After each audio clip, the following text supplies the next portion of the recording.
Alright, y'all, we're talking about one of the most hated Greek gods of all time today, Ares. He is the Greek war god, and if you're interested in that and watching me do this makeup look, please keep watching.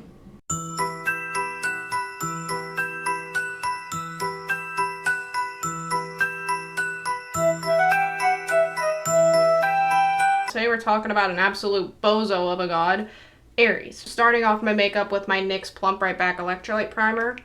So even though Ares was one of the 12 Olympians, that did not mean that everybody approved of him. He was extremely controversial, and some even regard him as one of the pantheon's most disliked gods. And he was the god of war and courage, but he embodied the worst aspects of war. So even though I said in the last video that Mars, his Roman counterpart, embodied some more, I guess, respectable aspects of war, Ares was all the worst parts of it. As we're going to get into in this video, Ares was often humiliated within Greek mythology. For foundation, I am using my About Face Performer foundation in the shade F1 Neutral, as always. I want to get into something right now before any Aries come running into the comments. Let me explain Aries' connection, A-R-E-S, to Aries, A-R-I-E-S, in astrology. Mars is the planet that is traditionally associated with the astrological sign Aries because the planet rules the sign. So even though Greek and Roman mythology are pretty distinct from each other, Rome's pantheon was entirely co-opted by the Greeks. So Aries in astrology is the first sign of the zodiac, and astrologically the sign represents action, initiative, courage, and new beginnings. It's a fire sign, a cardinal sign, and it is, like I said earlier, ruled by Mars, which is why Aries energy is often described as bold, direct, very quick, and ultimately competitive. And it's why the Greek god earned himself quite a reputation. So like it or not, you guys are associated with this bozo. For concealer, like always, I'm using my About Face Illusionist in the shade F1 Neutral.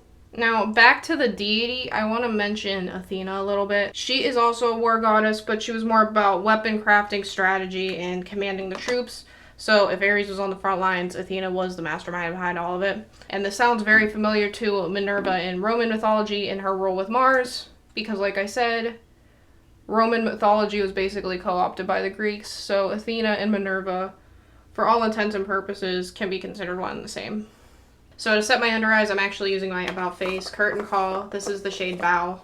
So Ares was the son of Zeus and Hera, the goddess of women and marriage, and his siblings were Aletheia, the goddess of childbirth, Hebe, the goddess of youth, and Hephasteus, the god of the forge and craftsmanship. So there was no love lost between Ares and his father Zeus, and in book 5 of the Iliad, Zeus told Ares that he was the most hateful of all the gods, and the declaration happened shortly after Ares was wounded in battle and retreated back to Mount Olympus, and Zeus refused to comfort him and actually told him, and I quote, "Do not sit beside me and whine, you double-faced liar. To me, you are the most hateful of all the gods who hold Olympus. Forever quarreling is dear to your heart, wars and battles."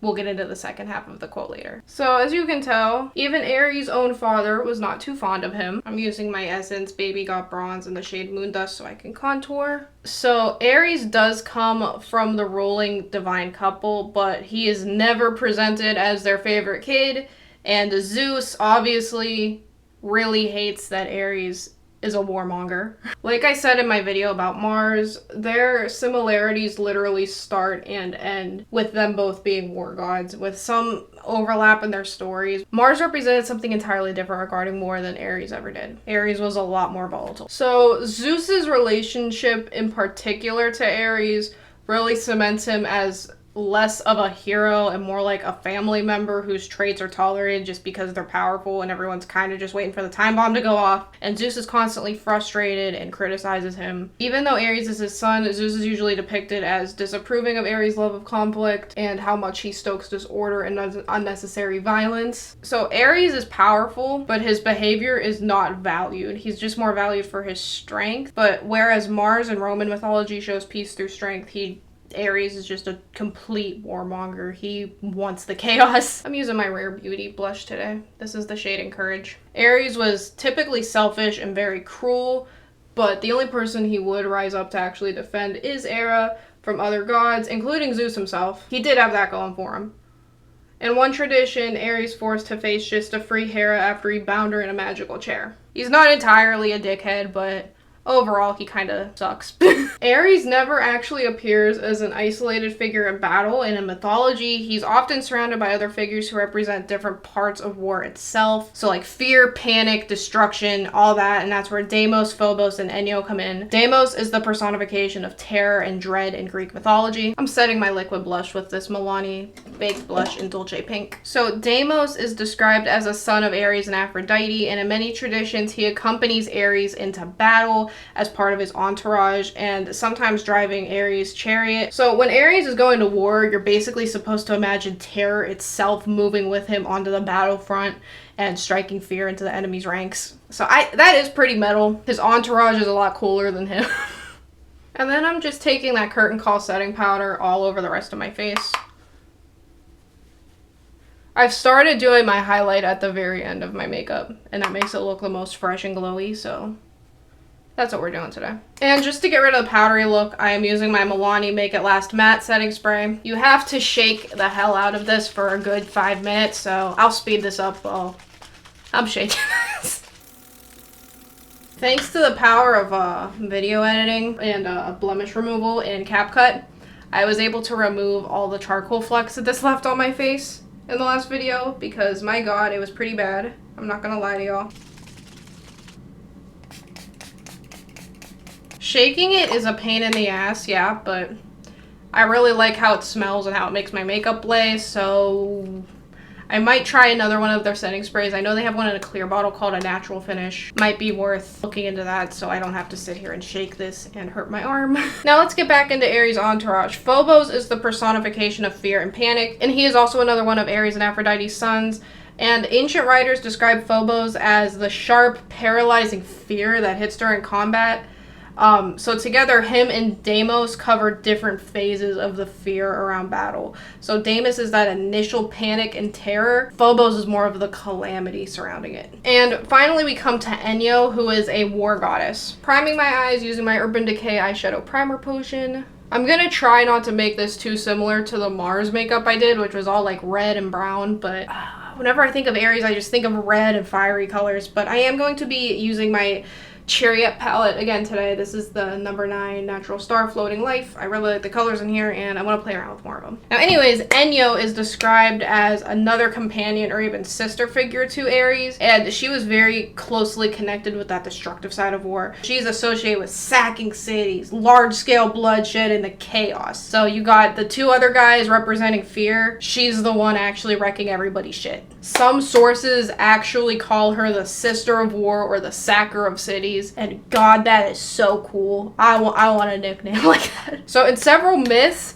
Enyo appears alongside Aries, Phobos, and Deimos during major conflicts, including the fall of Troy. So Aries is also tied to the founding story of Thebes, known partially as a very war-heavy city in Greek myth. And before Cadmus came along, Aries was said to have sent or created a dragon to terrorize the area where Thebes would later be built. And this dragon lived by the river Ismenus, which is why it's sometimes called the Ismenian dragon. So then Cadmus kills this dragon, and that leads to the whole Spartoi story. He plants the dragon's teeth in the ground, and these armed men rise up from the earth and immediately start fighting each other, and only a few survive, and those survivors helped Cadmus establish Thebes. Aries was pissed that his dragon died, so Cadmus had to serve Aries for 8 years as a means of rectifying for his actions. So during the Trojan War, Aries was kind of all over the place, to be honest. Unlike the other gods, he did not stay loyal to one side the whole time. He frequently bounced between pledging his loyalty to the Greeks and the Trojans, and Homer doesn't exactly flatter him in this regard. He calls him things like a war glutton and the killer of men. And the funniest part,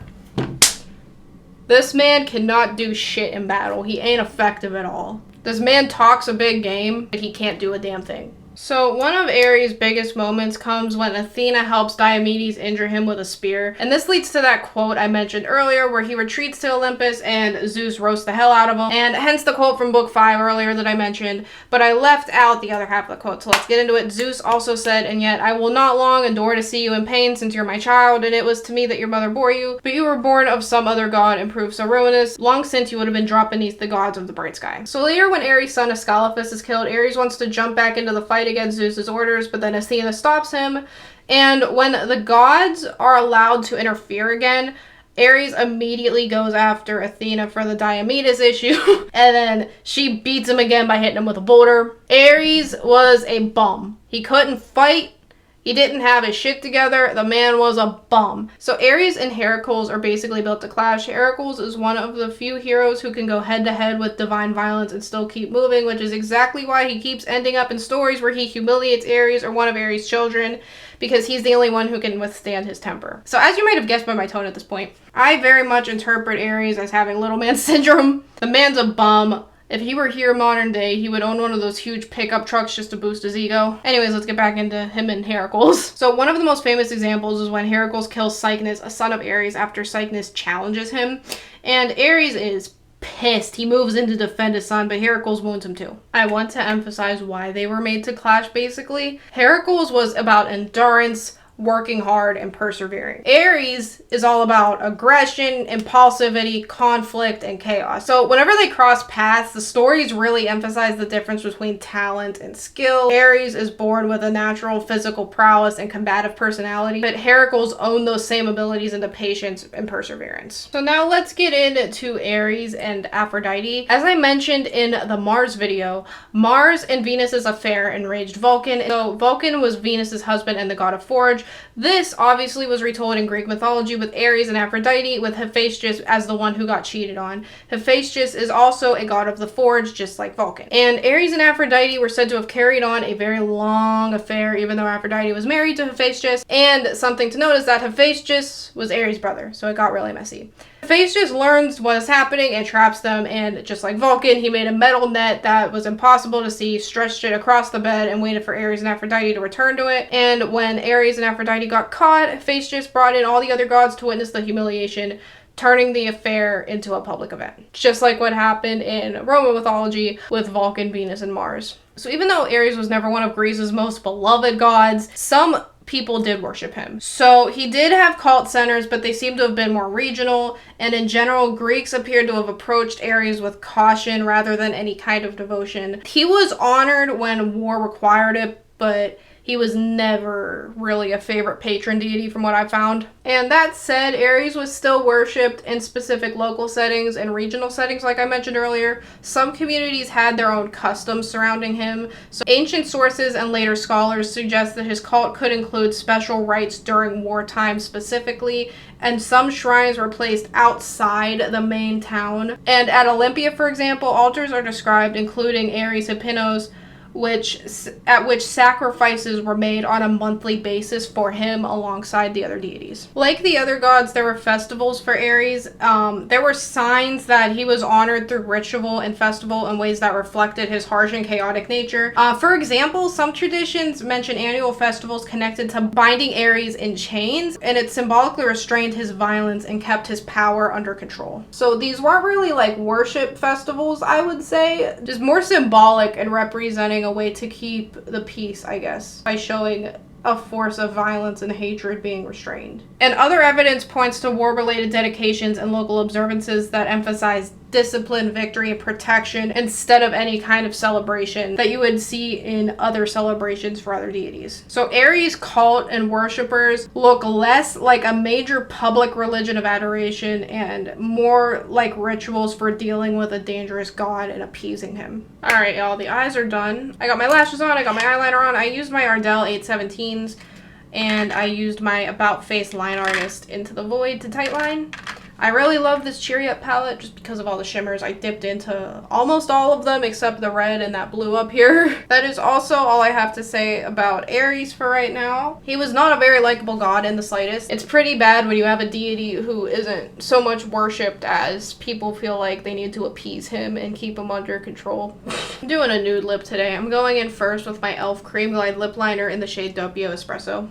I love using the ends of the lip liner to blur it out. I was looking at all of my nudes, and I decided that today's a stone day, so I'm using MAC Stone lipstick. And I mentioned earlier that I started putting highlighter on at the end of my makeup, so I'm just using my NYX Buttermelt in the shade Bright and Butta. I would love to get more shades of this. This is probably my favorite highlighter formula. It goes on so nicely and it's super buildable. And yeah, I have bangs, but I still put my highlighter on my forehead because it's just nice to know that it's there. Alright, y'all, and that's the video. I hope you guys enjoyed learning more about the Greek god of war Aries and how much of a dickhead he is and why everyone hates him. And I want to mention that my next video will actually be a little break from mythology. I want to talk about the Salem witch trials, and I'll probably do a few more witch trial videos if you guys like that. But I want to debunk some of the stuff surrounding it, and I think that would be a cool video. Also, did you know that a group of moths is called an eclipse, and that by subscribing to this channel you get to join my eclipse? I think that's really cool. Thank you for watching.